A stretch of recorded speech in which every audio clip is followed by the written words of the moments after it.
Okay, good afternoon, everyone. We'll go ahead and get started. Welcome to the first in the series of lectures this academic year of thought leaders, following on the lecture series that we commenced last year at the University of Delaware when we were planning in the planning process for the strategic planning exercise.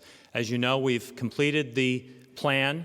It's been delivered, approved by the Board of Trustees, and we're in the process of beginning implementation. And so while the plan is being implemented and throughout the years ahead, we continue to have this thought leader speaker series because we think it provides a great opportunity for the University of Delaware to bring leaders to our campus to learn more about the role higher education plays in all of our lives and to really challenge us to think deeply and to think differently about how we prepare, educate our students for 21st century living, the 21st century economy.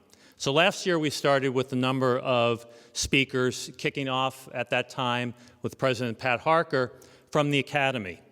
This year we're fortunate enough to launch this speaker series with a number of two individuals I'll introduce in a moment who have very complementary perspectives and at times, I think, different and very thought-provoking perspectives on the role of higher education in preparing the next generation of innovators and workforce development, and really speak powerfully to the importance of innovation and entrepreneurship in education. So it's my pleasure to cast the spotlight today on innovation, as I mentioned, because that is the fuel which drives not only our economy here locally in Delaware, but the national and, dare say, our global economy, shaping everything that we do. And it impinges so perfectly, I think, on the strategic planning process Delaware will shine here. So we've invited two distinguished guests, Nick Donofrio, who's IBM Executive Vice President Emeritus, and Ken Jarboe, who's recently been appointed Senior Program Officer at the National Academy of Engineering, to co-present their topic, which is Innovation in the 21st Century and the Future of Work. So let me tell you briefly about Nick and Ken, and then I will turn the podium over to Nick. So Nick is a 44-year IBM veteran who has held the position of Executive Vice President of Innovation Technology and also was selected as an IBM Fellow, the company's highest technical honor. Nick holds multiple technology patents, is a member of numerous technical science honorary societies, and holds several board positions, including those that impinge on higher education.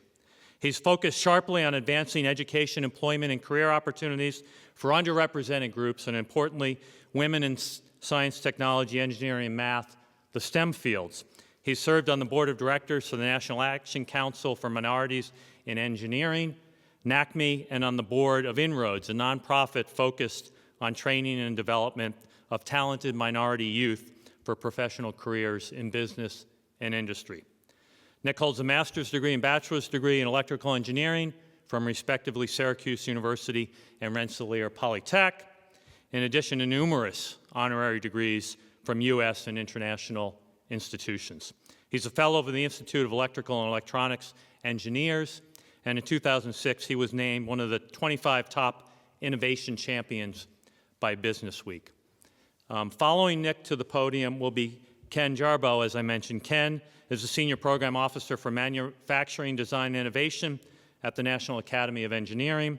He's responsible for developing and managing studies on changing nature of manufacturing and its impact on economic growth, employment, sustainability, quality of life. And as you hear today, they have some profoundly insightful perspectives on the future of manufacturing and its role in our innovation economy.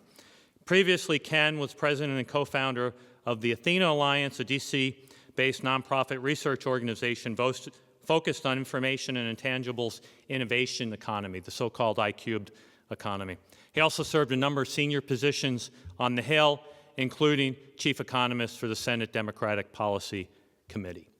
So with that, it's my pleasure to welcome Nick to the stage first. After Nick's remarks, he will turn it over to Ken, and when both of our visitors are done with their remarks, the three of us will move over to an active question and answer session including where we have microphones here, and we will be encouraging and welcoming questions from the audience. So with that, it's my pleasure to welcome Nick Donofrio. Thank you, Charlie. Thank you very much. Well, thank you. Thank you all very much for the very warm introduction, Charlie, and the very warm reception. It's great to be with you today. I want to talk with you about our country. The report that I chaired for the National Academy, lots of material out there. We encourage you to take it with you. Either that or Ken has to bring it back home, and I think he's traveling by train. Is called Making Value for America. Embracing the future of manufacturing, technology, and work. It's a very different study. It starts with the premise that in order for the United States to thrive, you can always argue that it'll survive, but to thrive, it has to fundamentally remain an innovation-driven economy. If we don't have innovation, the end is close at hand. Very few people in the globe, the way we understand it, are going to think of us as the low-cost labor market of the world. So we're not going to get work from them. The work, the future of work, that we're going to be able to get is the work that we generate here, the work that we innovate here. I had the fortune, or misfortune, of being on this committee with 20-some-odd incredibly bright and active participants from everywhere, from academe, from industry, from government, from labor. We had Brad Markle with us, Executive Vice President of the AFL-CIO, and from several other NGOs. It was a very eclectic group of people.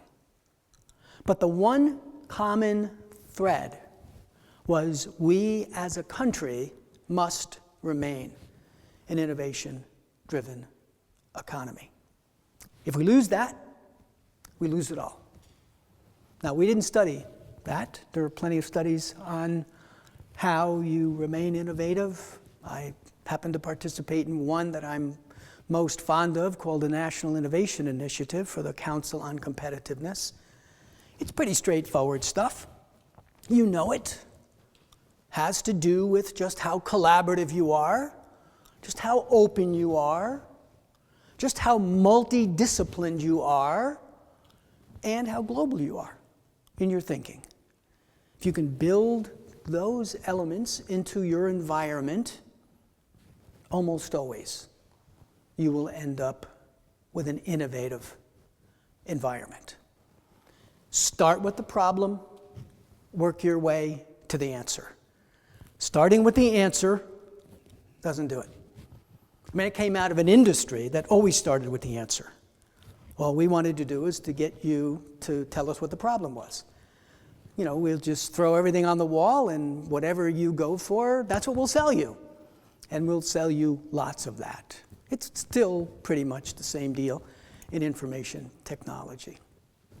That's not what we're talking about here. And more importantly, this study actually started out as a classical manufacturing study. That's where it began.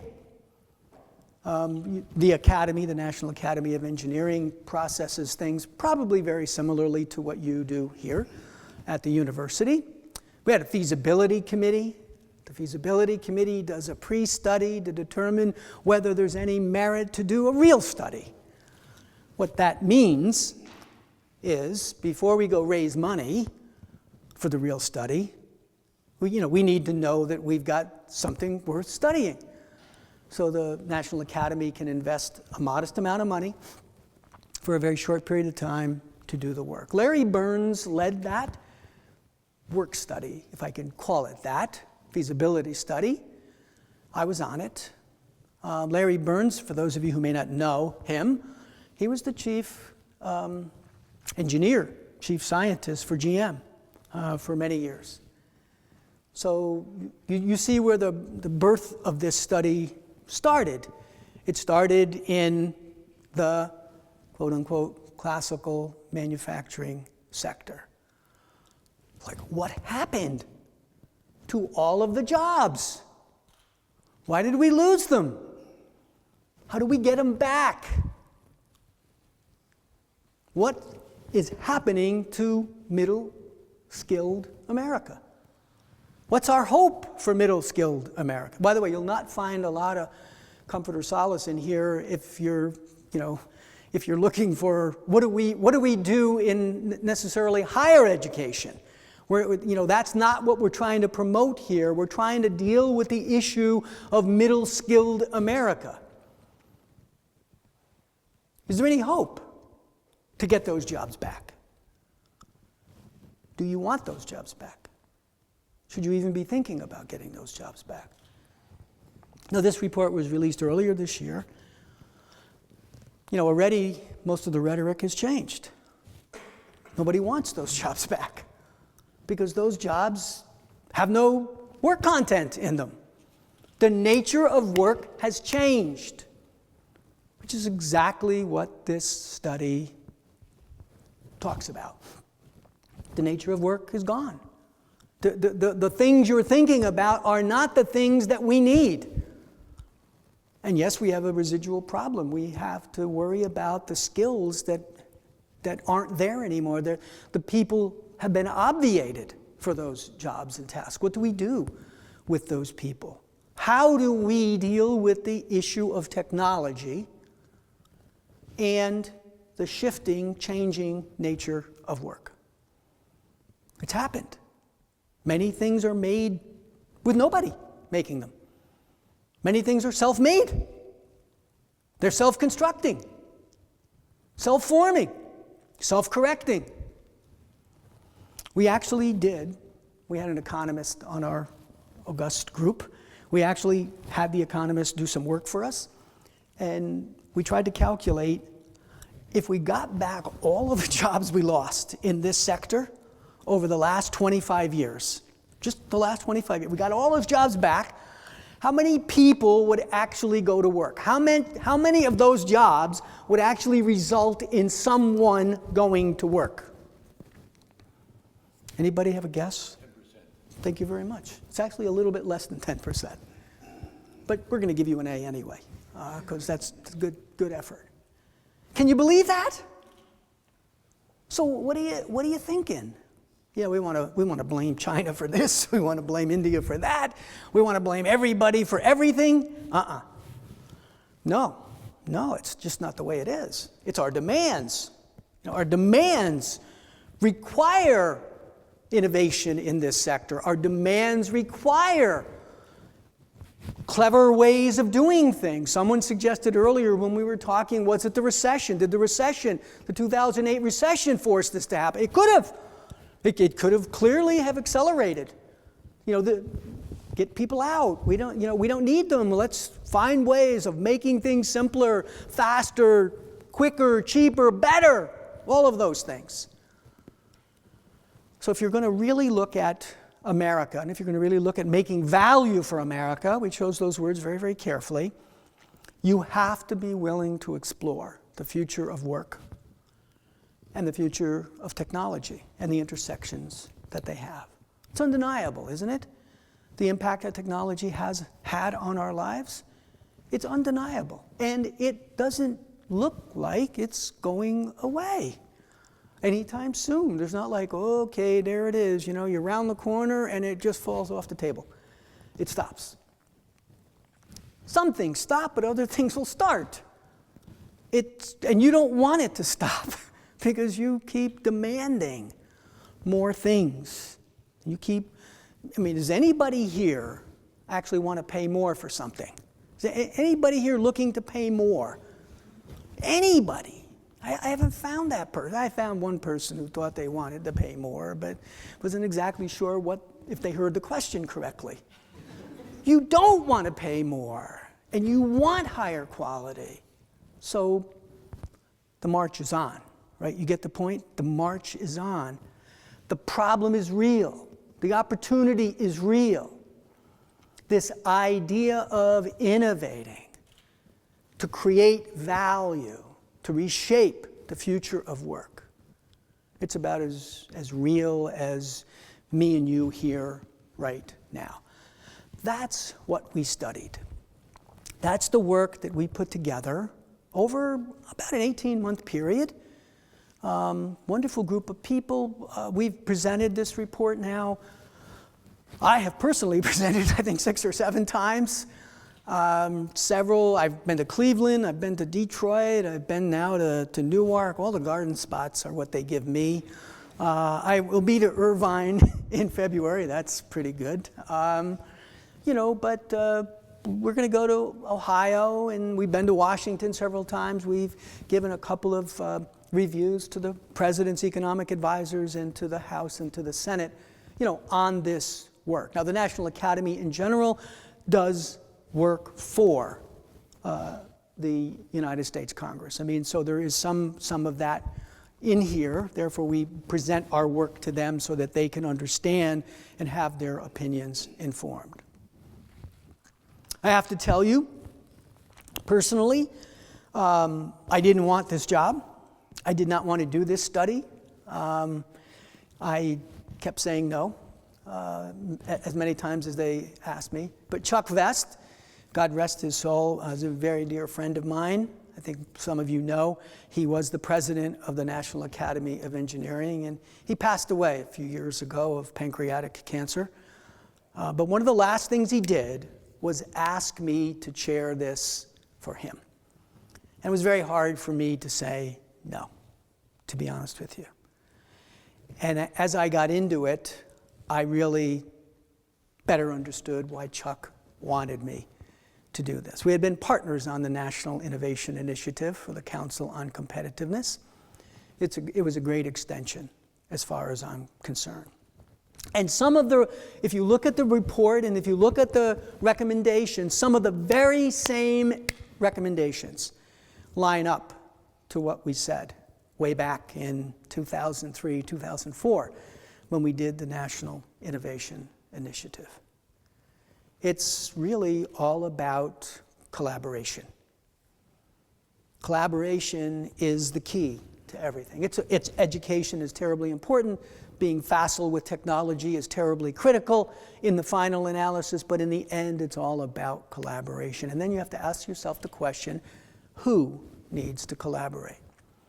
Who needs to collaborate to deal with this issue?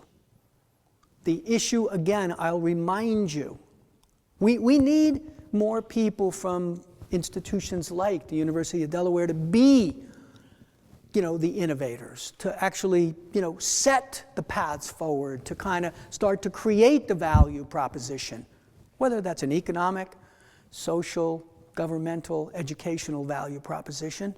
You can innovate everywhere. But who then executes? Who then delivers?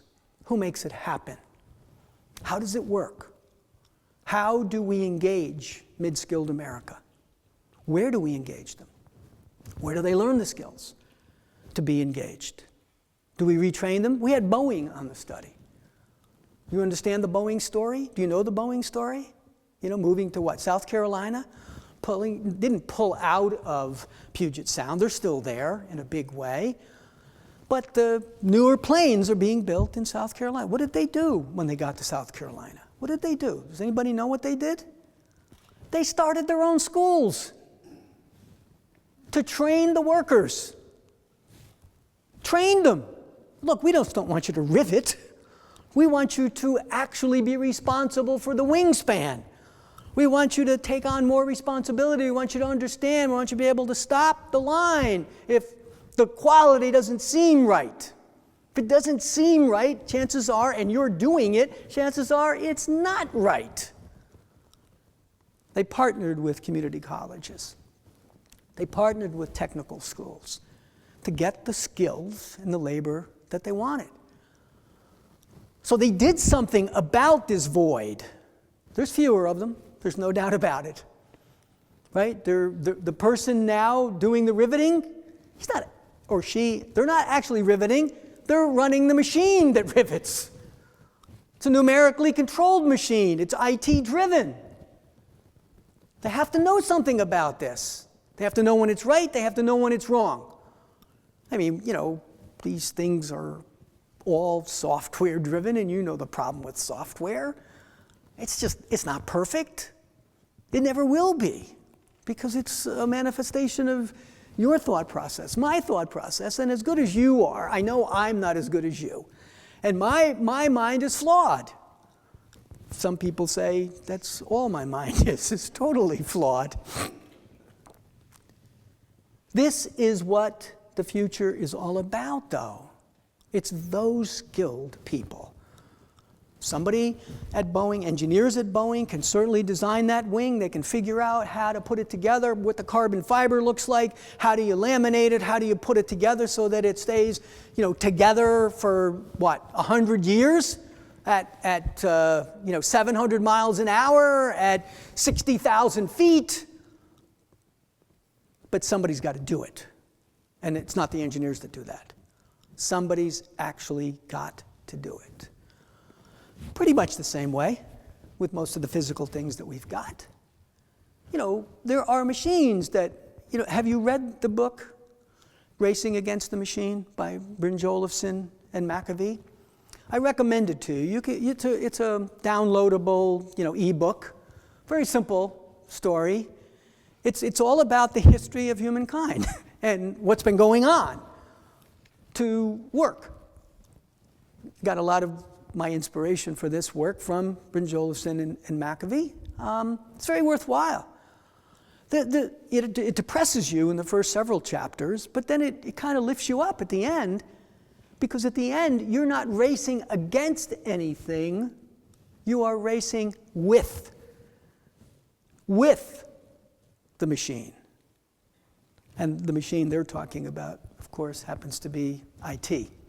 Information technology. That's the machine that they believe is the ultimate machine that people end up having to reconcile. So I was privileged to lead this study. I was thrilled, absolutely thrilled. There's all kinds of material out there. I highly recommend it to you. There's a simple blurb summary. I recommend that to you. We have the full booklet. I recommend that to you. And we brought along this fall's version of The Bridge. The Bridge is the National Academy of Engineers periodical. It comes out quarterly. This issue of The Bridge is dedicated to this topic. So it's more writing. Some of the people are the same. Unfortunately, I'm the guest editor for this, along with my co-chair, who's not with us, Katie Whitefoot, left the academy and is now a tenured track professor at CMU. She's a mechanical engineer working in not only robotics but big data, and she's got a great set of thoughts to kind of move along here. And of course, as a result of that, we have the good fortune of Ken being able to join us as Katie left us. So Ken's my new partner, and we're not done. We're not done. Now we want to become much more specific about the outcomes of this report. We want to do what we said. We want to focus on education. We want to focus on collaboration. I'm going to ask Ken in just a few minutes to come up and tell you a little bit more about the future. It's a perfect opportunity for people like you to get engaged. You don't have to be a member of the Academy to participate in the studies. It would be wonderful if you are, but it doesn't have to be that way. It's a good way for people to get to know you if you really want to become engaged. We've got to become much more specific now. The one thing I didn't tell you about these reports is they all cost money. and the government only gives us so much money, so the rest of the money you have to fundraise for. So I think Chuck put me in charge because he knew I had a big mouth, and I was a pretty good fundraiser.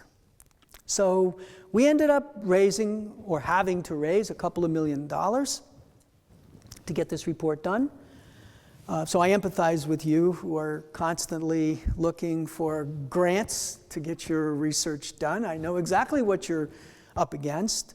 I have a little more money to raise to do the second phase of this report, and we'll get it done.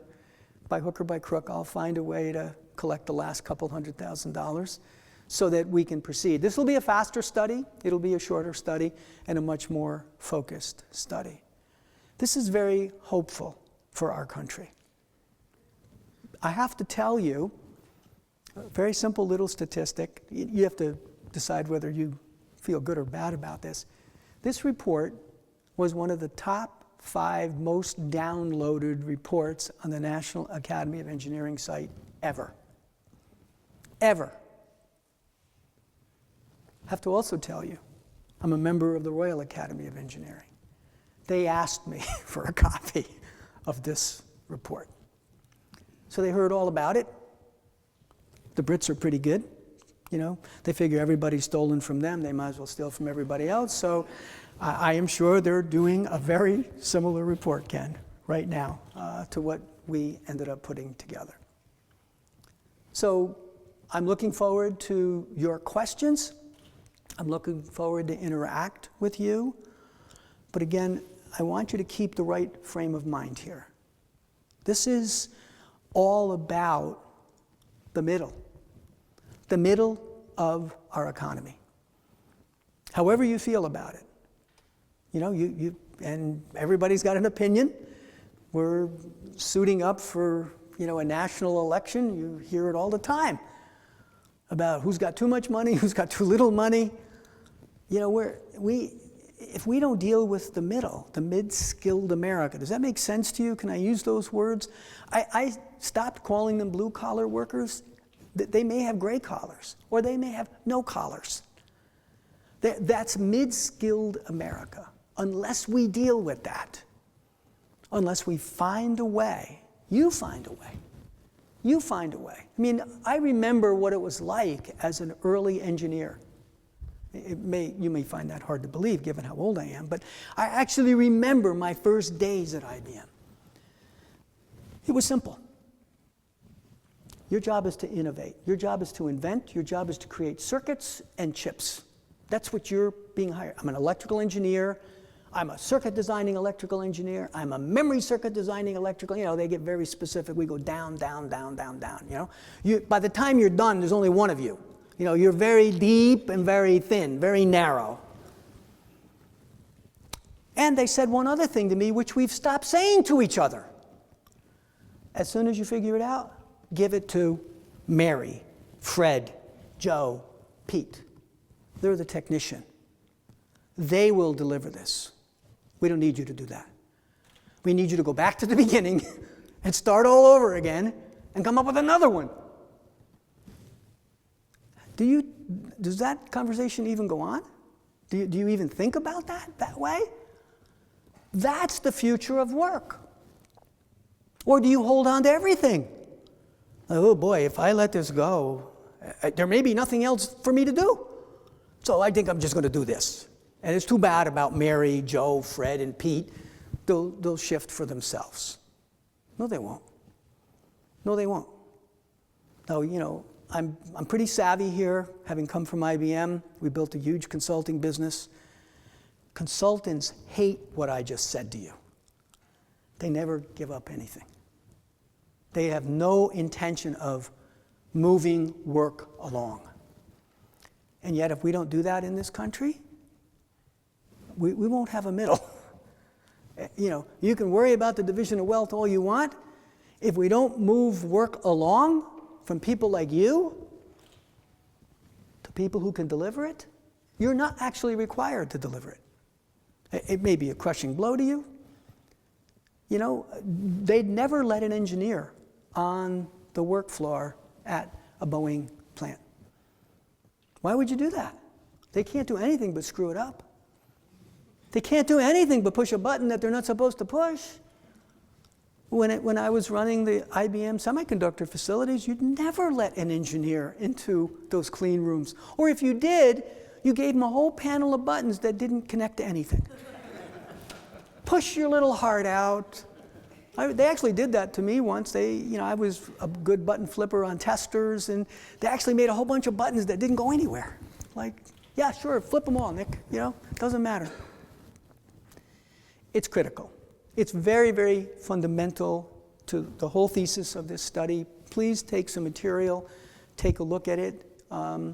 Please think about what I've said to you in terms of trying to engage either now or in the future on the second phase of this study. And by the way, as I said earlier, the rhetoric is no longer ours. Everybody's saying what we say. So the common language has happened. I'm not saying it's just because of us. I'm not saying we're the only people who have the smarts to figure this out. Lots of people are talking about this problem in America now. Lots of people are saying the jobs that we lost are not the jobs that we want. That's not what it's all about. We need the jobs that are coming, not the jobs that left. We need the high-value jobs. We need the high-content jobs. We need jobs that require the skill that supports the standard of living that we want to have here in this country. That's what making value for America. That's what the future of manufacturing is all about. That's what the future of work and technology are all about. Thanks for having me this afternoon. Ken, you want to give them a few words about the future of the studies that we're going to now kick off very shortly? Thank you, Ken. Thank you, Nick. As Nick said, I'm the new kid on the block. I'm very excited to be part of this study. I was not involved in the first phase. I think I got the job because I wrote a blog piece. I used to run something called The Intangible Economy. That's my blog. And I wrote a blog piece reviewing the study that said, engineers who get it. And this was a case of engineers who really did understand that it wasn't just about manufacturing anymore. It was about this creation, and not just about what we used to call the value chain, but the chain of creating value. And I think you need to flip those terms around, because business people will tell you about the value chain, which is the production process. This is really about where value is created throughout the process and how the pieces fit together. So I want to talk about, I hope I don't pull a Bill Perry here. I have 5 items I want to talk to you about, and I hope I remember all 5 of them, not like Mr. Perry did. The first is the follow-on study that we're raising funds for right now.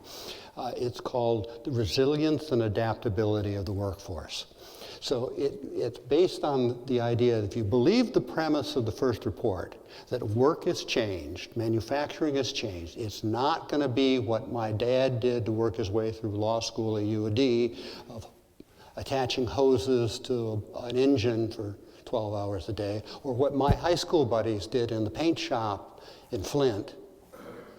It's going to be about adding specific value somewhere in the production process. The old joke is, you don't need a drill, you need a hole. And there are many, many ways to get a hole.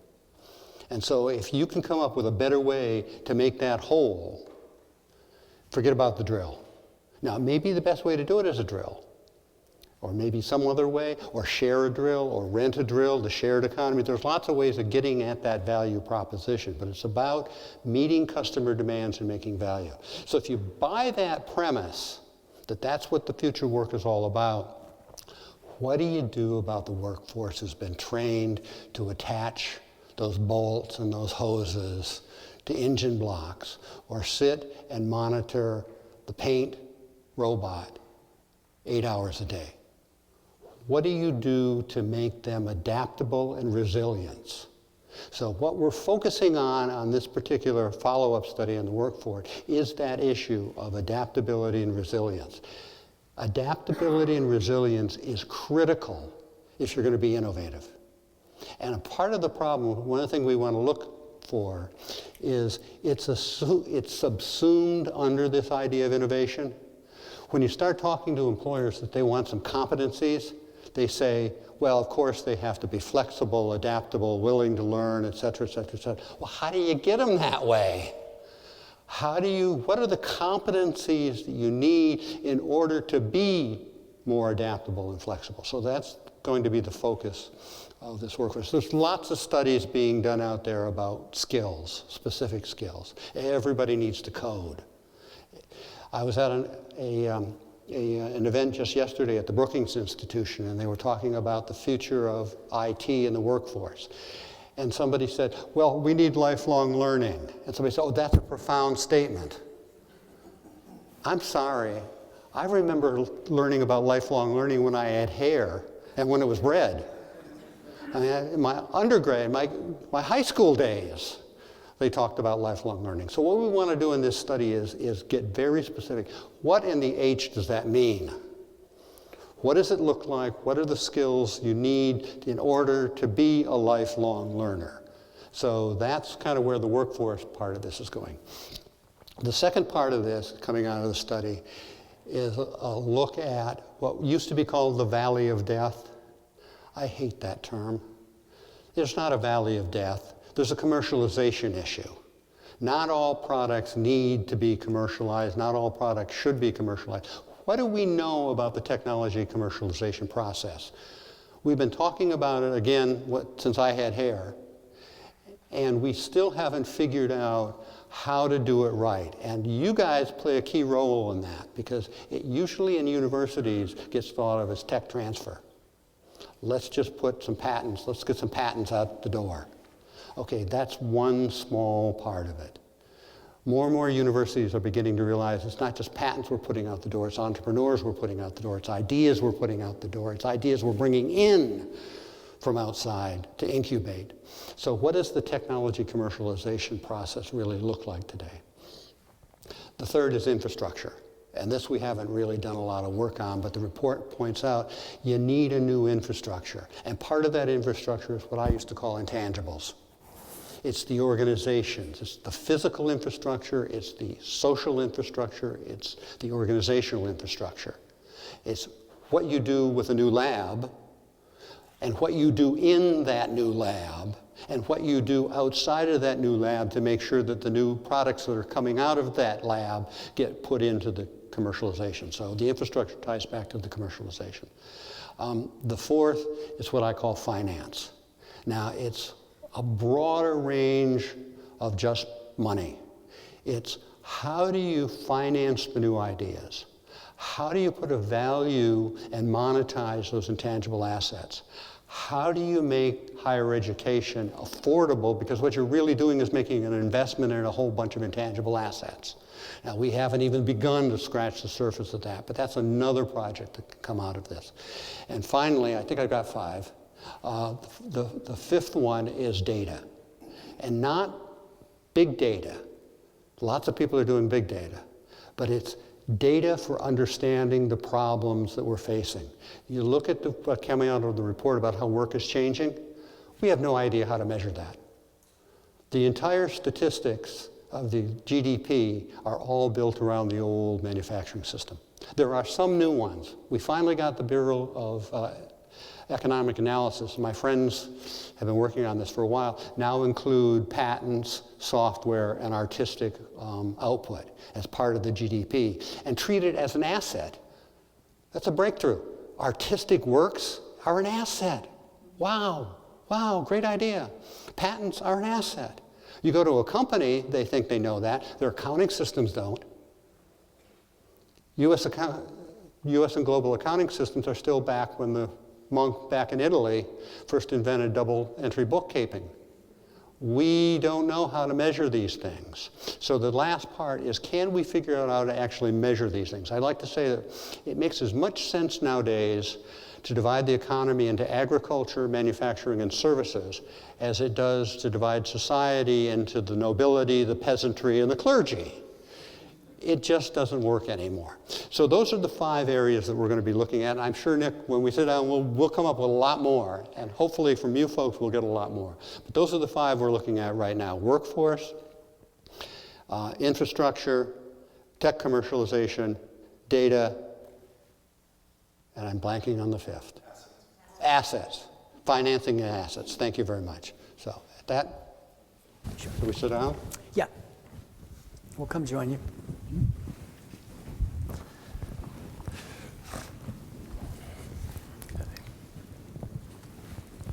you want to be in the middle? You're in the middle. You want me to be in the middle? Great. Okay. Thank you. So thank you very much, gentlemen, for teeing up this topic. So here at the University of Delaware and what we're focused on, I want to try to broaden the conversation a little bit related to the topics that you've raised and talk about perspective and perceptions. And so there have been a number of studies done in the last few years, and I'll refer to a couple of them, where you ask a certain subset of the population how well higher education is doing at preparing our graduates for the workforce. And obviously, Nick and both you, Ken, have important perspectives, having been on the other side of hiring a large number of graduates over the years. So, for example, there was a study out of Inside Higher Education a couple of years ago. You asked the CEOs at universities, colleges, which are actually chief academic officers, so the provost, et cetera. 90% will say we're doing a good to excellent job preparing our graduates for the economy and the future that they're facing. The same question is asked of employers, and that 90% goes down to 10 or 20%.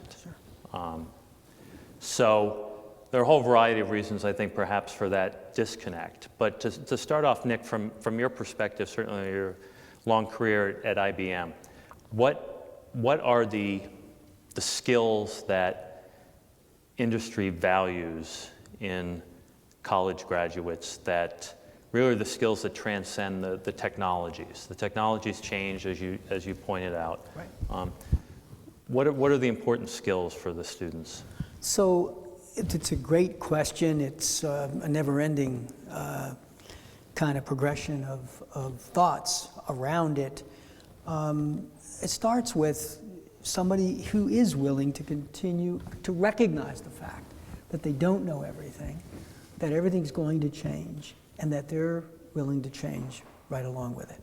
Whether it's lifelong learning, Ken, or whether it's just a realization that they are changing the world because of what they know, and therefore they've got to change right along with the world they're changing, or their own personal realization that they don't know everything.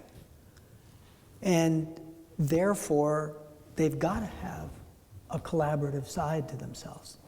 They've got to be willing to work with other people. Mm-hmm. You know, the scientific methodology that's used in research universities such as the University of Delaware, I mean, that has to go on even in industry. People publish, people declare, they patent, you know, they talk. I mean, they're looking for the same response that professors and students are here. They're looking for feedback. They're looking for relevancy in the world. I would say that you know, you can add critical thinking, you can add all of those thoughts to go with it. But I do believe in addition to this willingness to collaborate with people and recognize that you are not necessarily the smartest person in the world, mm-hmm. that there are other people, this sense and passion, and this is something you don't necessarily do very well in higher education, or me, I'm also part of higher education. The realization that we have to do a better job of understanding the problem before we engage the answer. Mm-hmm. That patience, Charlie, is not innate in people. You know, they want to come out of school and go. I want to make a difference. You know, I mean, I did when I left RPI Sure. and went to IBM. Of course, at that point in time, they only gave me 14 months to qualify myself, or I was fired. It was very simple. You know, Right. you're in a category that you can't terminate in, and if you don't get out of there in 14 months, you're out of the company. There's still that impetuous attitude. More importantly, at the cost of a higher education, people want to advance their career very, very quickly to get to a point of solvency. You know, if not, start to be able to see, you know, see the tree line, you know, as they come up out of the hole. So I would say, if you spent more time, I know you do here at the University of Delaware, if you spent more time with industry, you'd all be better served. Mm-hmm. I'm a co-op student. I'm a great believer of internships. I'm a great believer of co-ops. I mean, you can't do enough. You cannot engage enough with industry. Right. And I think if you did that, you'd be kind of anchored to windward. You'd be secure, you know, in what you're doing and the kinds of students, whether it's financial, healthcare, life sciences, you know, social sciences, physical science, I don't care. The more anchored you are to the business realities, even if they come back and become professors, the better served you are. Mm-hmm. So along the lines of understanding and developing an understanding of the problem before always going to the solution, do you have a perspective on the role that a liberal arts education, and particularly the arts and humanities, can bring to that approach I to do. So problem solving? this is a bit controversial. Some of you know what I'm about to say. Some of you will hate what I'm about to say. I think they're leading organizations like the University of Delaware should be thinking this way. I mean, you're a very vast array of disciplines and capabilities. Got to move ourselves to this T-shaped model, not this I-shaped model. You heard me talk a little bit about me, you know, an electrical engineer, a circuit designing electrical engineer, a memory circuit designer. You know, you go down, down, down, down, down. You know, so when you go home, your mother says, "Here, fix the radio." And you say, "Hey, they didn't teach me that. I have no friggin' idea how the radio works. Don't give me that." I did try to fix it, and she realizes that and has this little pile of junk that I created. So you can't deny, Charlie, that yes, we need bona fides. You need a capability, and you could say the same thing about life sciences. You could say the same thing about social sciences, but the breadth of people has to become wider. I mean, things are moving so fast. How do you know where you are, and how do you connect with reality, and how do you get to be patient to understand the problem before you engage with the solution? So I advocate this T-shaped model. You're doing some of this here. You know, and I'm not an advocate of just STEM. You know, I know STEAM is a little worn out, but, you know, I like this T-shaped model. I like bringing people of multiple disciplines together, you know, just to see how it affects everyone's mind. How does it affect your thinking on this topic?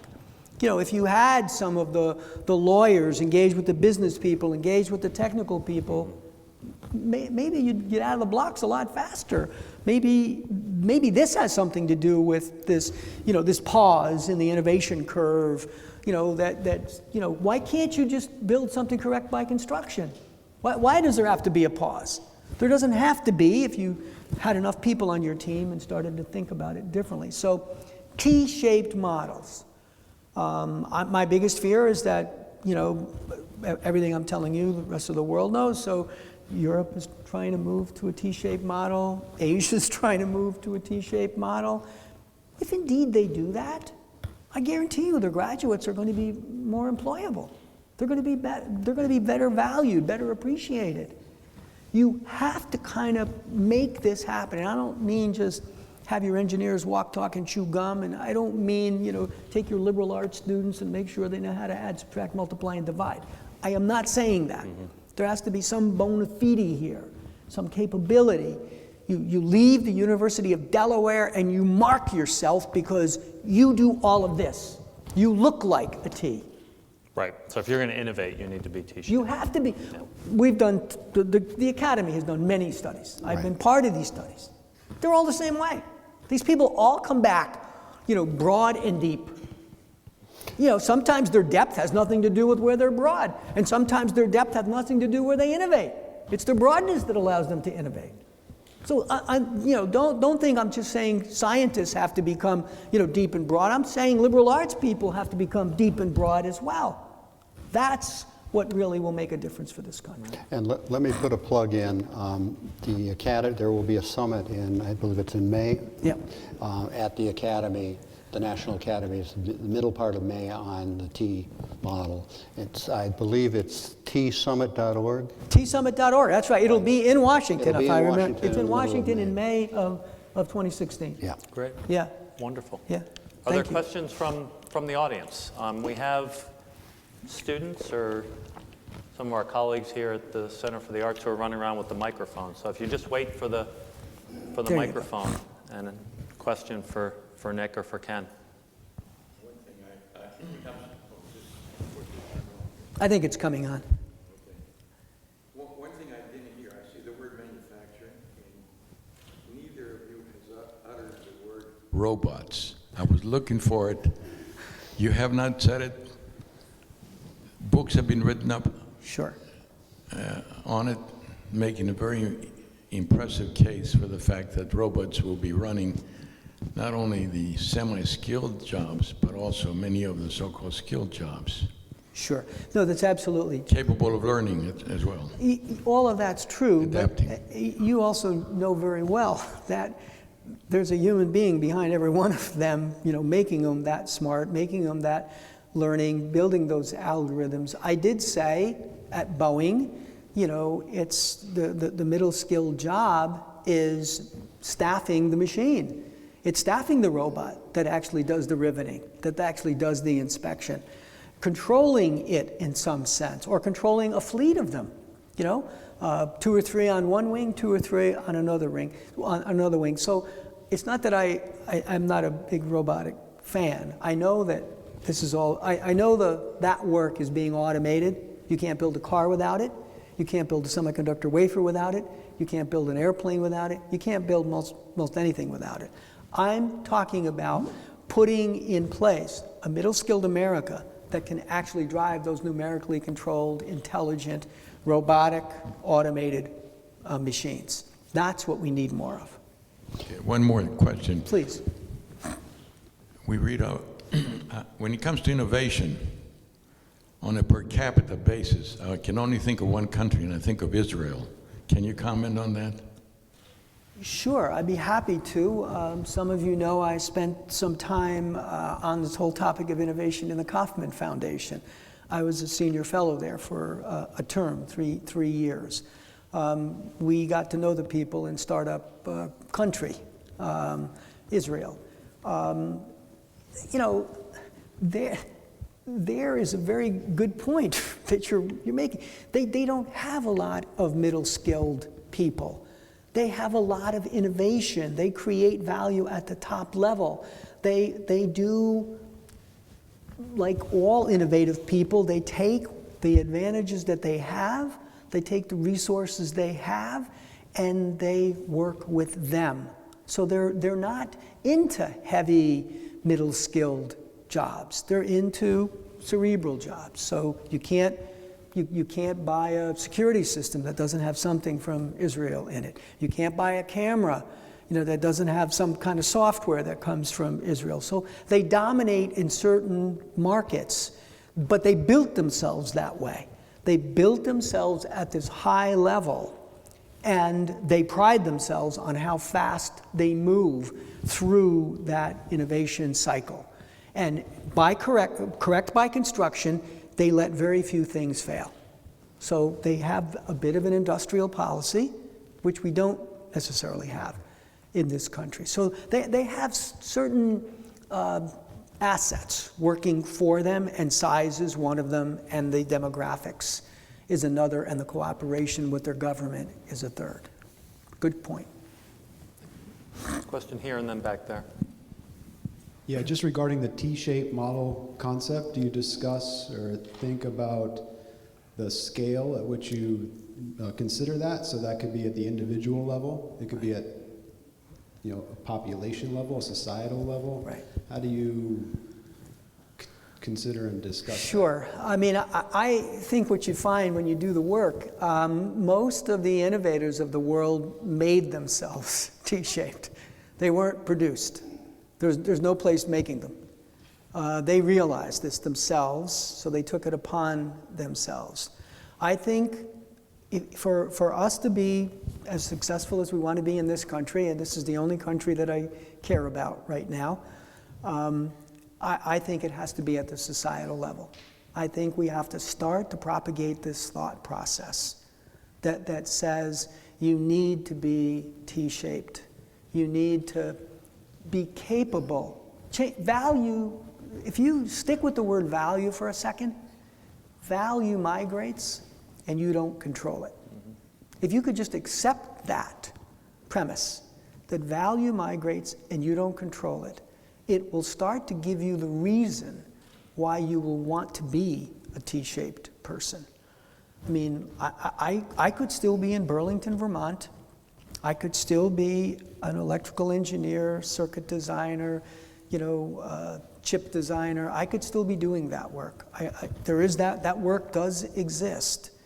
But it's nowhere near as rewarding. It's nowhere near as successful as the career that I've had or impactful. Now, a lot of people will stay there, do that. They'll do that. I'm fine with that. There's nothing against people who want to, be deep and narrow and with the small T. There's nothing wrong with those people. We need them. Maybe more Nobel laureates or, in a technical sense are built this way. I don't know. But in aggregate, if you believe what I said, that we want to be the innovation economy, if you believe that to be true, you're going to need more T-shaped people to be that. I guess what I'm asking is about that to achieve a T-shaped innovation, it can be constructed by a group of individuals. A T can exist among people. Yes, I'm sorry. I misunderstood what you're saying. Yes, that's absolutely true. That's why I said know your limits. Know your limits. Be multidisciplined. Remember I said collaborate? So collaborators know their limits. They bring other people together. I can't be everything. But at least I'm smart enough to know I can't be everything, and I need one of those. Tomorrow I may need one of those, because that's how broad I am. That's how good my peripheral vision is. That's how in touch with the migration of value I am. Good point. Thank you. The lead up to that is related to this point about infrastructure, because you can design Yes. infrastructure that sort of organizes a T-shaped Yes. innovation scheme. Yes. That's what you talk about in your next phase. I hope so. Yes. We had a lot of testimony in the report on that. We talked to states that did this. We talked to New York. New York's dragging everybody in New York. They're paying everybody to come to New York. Right? They got all kinds of money to incent you to bring your business to New York. I mean, you see the commercials, you must see them, as does Arizona, as does Texas, as does Florida. So we know there are economies that are trying to focus on this. We've got this for you. We got the accountants, we have the bandwidth, we have the technical infrastructure, we have. Just come here and plug yourself in, right? And bam, you'll be successful overnight. Maybe. You can get away with that for a while, and then you have to actually produce something. You can get away with tax benefits for a while, you can get away with a lot of things for a while, and then you have to create real value. And that's what's critical. So yes, I mean, I do think that this whole issue of infrastructure is, and we're not, in this report, we did not ask for help from the federal government. I mean, we told them what the issues were. We really think that these things have to be more localized. We think this is how innovation, this is how real value gets made. It's much more localized. They can't do much for us, in Washington. They can hurt us. I'm not sure that they can help us as much as we'd like. We have to get these things to happen at the local level. Nick, you mentioned that collaboration is the key to the innovation Yes. economy, and this is possibly something we're not doing a great job of. This is the disconnect. But I mean, to what extent did the committee explore the organizational structures that really are, you're swimming upstream to try and fight in promoting or at least being a collaborative person? Right, and your point's well made. It's a cultural bias, is what you're alluding to here. We have got to find ways of dealing with this by pointing out good examples, and then letting people torture themselves with why they're not that. You can't make people change. They change because they change. They change because they're either going to die, and they want to go do something else, or they become enlightened by some kind of out-of-body experience. I don't know. I mean, I happen to come from a company that had both. We almost died. That certainly made us change. We took a company of 420,000 people and flipped it on its head, and we reduced it to 200,000, and now it's back to almost 500,000 people. A different value proposition? Yeah. Gerstner did one thing, Palmisano did another thing, and now Remetti's got to do something entirely different, in order to survive. So you think the IBM wanted to change? You've got to be kidding me. No, what are you, nuts? They'll all come back to us. They don't know they actually don't know what's good for them. Trust me. These people are going to really hate that client-server stuff. They'll all be right back here again. Here we are with the answer. And what was the problem? Oh, were we supposed to start there? Yeah. So there are obvious things that you can do. We did talk a lot about this for various companies, some of which, I shouldn't be talking about because, we're trying to use good protocol here. I don't want to indict General Electric, IBM, Xerox, Boeing, Cummins. These are all the people that helped me fund this project. So I'm not about to try to indict them, but they all have their own set of stories about however change-driven you think they are, however quick they are, to be collaborative. They're not. They're fundamentally not. It's a struggle. It's a struggle to be as collaborative as you need to be as innovative as you should be. But I'm telling you, it's going to beat you every time. And you've seen experiments, right? You've seen social science experiments where you get groups of people together, you give them a task one by one, and then you put them together, and all of a sudden the together answer is so much better than any one of the individual answers. I mean, it's like, really? That's rocket science? You had to actually prove that to somebody? I like to say it this way. You actually don't know. You have no idea who has the last piece to the puzzle. You don't. So, hey, look, if you're saying tall people are not wanted here, if you're saying people who wear glasses are not wanted here, if you're saying people with blue eyes are not wanted here, if you're saying people with blonde hair are not wanted here, if you're saying Italians are not wanted here, that's fine. You just probably screwed yourself. Because somewhere in that pool of talent is the person who's got the answer. That last piece to the puzzle. The broader the net, the better off you are. And this you have to believe in your heart of hearts. Mm-hmm. This the University of Delaware has to believe in its genome structure, its bone structure.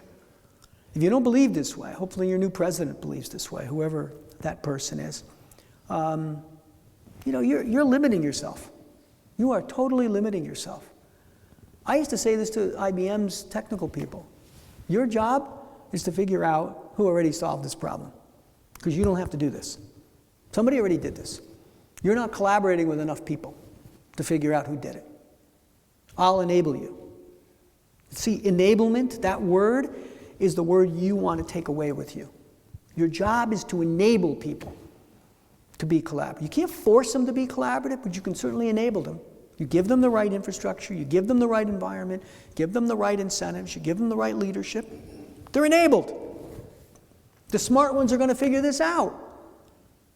And they're going to be so amazingly innovative for you. The likes of which, I mean, look, you're people who are your products of the scientific methodology, right? I mean, don't you do better work when you publish your work and then somebody comments on your work and says, hey, really, come on, how about if you did a little of that and a little of this, and before you know it, you started building this thing over here and you got this big thing up here. Like, would you have done that by yourself? Really? You're that good? I don't think so. That's the passion that you want to have. I mean, I assume, Charlie here's got this passion. I certainly have been pounding it into your provost. I mean, I've known him for, 15, 20 years. He certainly understands this. I know Mark understands this. I've been beating him up over the head with this for at least the last 5 years. So I know there are a bunch of more hands. Sorry. We'll have time for 2 more quick questions. I think there's one here, and then Raul in the back. So, Matt and Raul. So when Ken was talking about assets and thinking about assets differently, one of the things that occurred to me is that we have a pretty disingenuous conversation politically about work in this country, and particularly about college preparation and its relation to work and the first job and return on investment, which presumes that the first job is the last job and the best job. And we never talk about leisure. So if the world of work, if the future of work is going to be really different, are we ever going to have a serious conversation in this country about leisure, where we don't take vacation time, people don't take their sick time, because there's this real superficial valuation about somebody who eschews those things to always be working. So is anybody seriously talking about leisure in this conversation? That Brookings event I was at was actually very focused on that particular topic.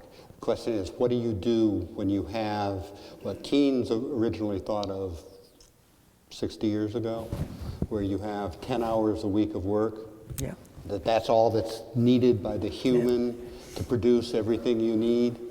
Well, what happens, we're close to that where it's very little amount of physical work that is needed to be done, but everybody thinks they need to spend 80 hours a week doing it. And that's because the job and the work are disconnected now.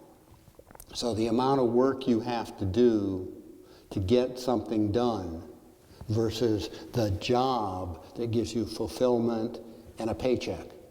And so there's now lots of talk, including talk in Washington, about how do you bridge that disconnect. A lot of the solutions that are being talked about by economists aren't going to go very far politically. Guaranteed minimum wage, a guaranteed annual income, an increase in the earned income tax credit. All of those things are still politically controversial. But you're getting to the point where you're going to have to politicians are going to have to start confronting that, because when you have this huge dichotomy of wealth and a lot more of it going to the people who own the factors of production, to go back to the question of robotics, it's not just robotics, it's the whole automation, computer algorithms, et cetera, et cetera, et cetera. Peter Drucker used to say that we had a revolution in work because in the knowledge age, the workers owned the factors of production. They were all up here. In the automation age, that's not clear anymore. Because yes, we have the knowledge up here, but it's what happens down on the shop floor that translates that knowledge into the actual physical production that you don't own anymore. And you don't need to be rented to do that work anymore. So it's an ongoing conversation. Whether we get anywhere with it remains to be seen. I'd like to, if you've got some time, I'd like to see you on this study. I'd like to see that be addressed, to be honest with you. That's a very good point. Yeah. I think we should factor it in. Very well done. Last question in the back. Thank you, Charlie. I was going to ask you, what is the impact of an aging population and the care that we need to provide to an aging population in the nature of work that you have discussed, or did you discuss that one? Because Aging population. What's the impact of an aging population? Okay, sure. It's a lot more expensive than sending a student to University of Delaware, and it doesn't provide any investment. There's no intangibles. They just, for many of these people, they are never going to give back all these funds, all these financial resources that you invest in them, so they can have a reasonable or acceptable standard of living. And there's going to be more and more and more of them. No?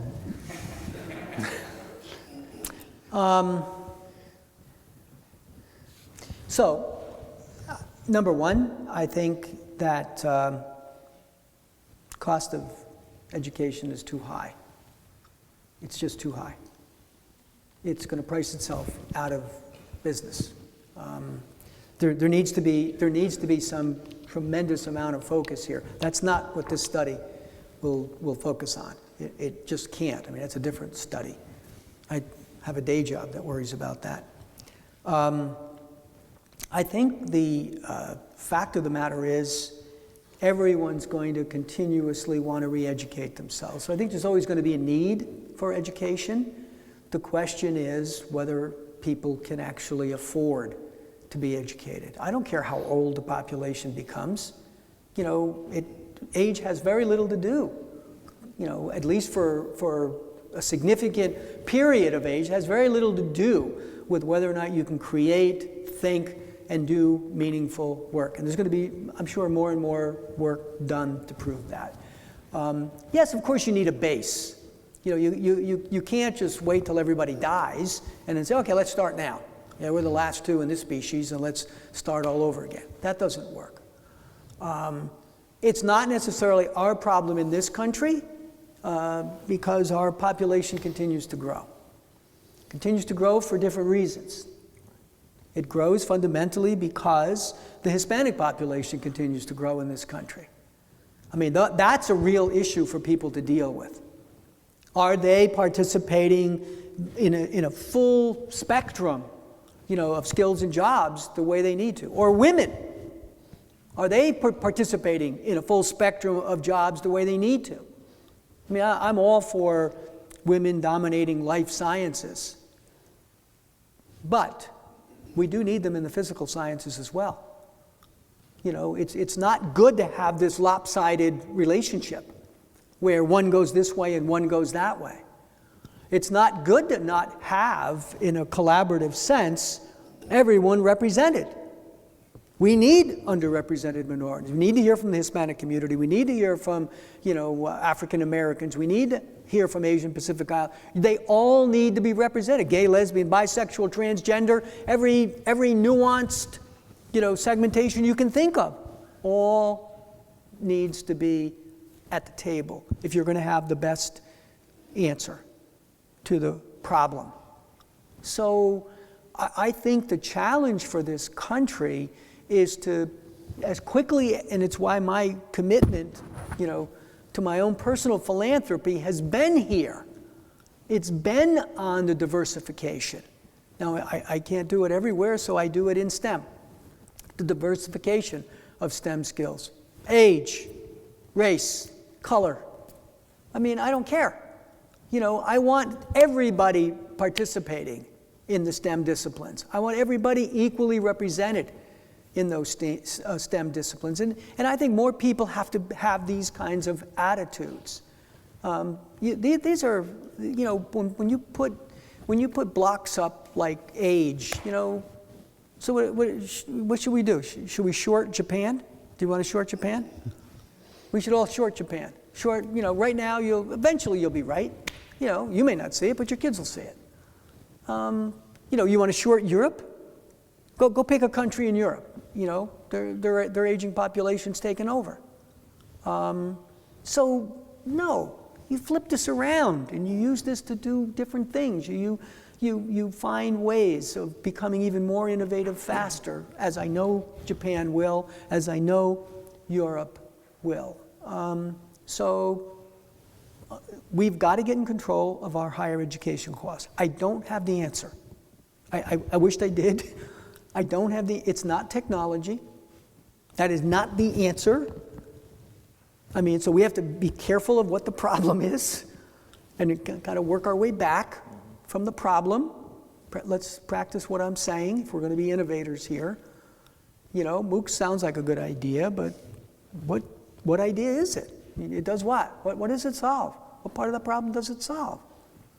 There's a whole spectrum of things. I also, you know, in full confession, you know, I served on Secretary Spelling's Commission for the Future of Higher Education back in 2007, 2008.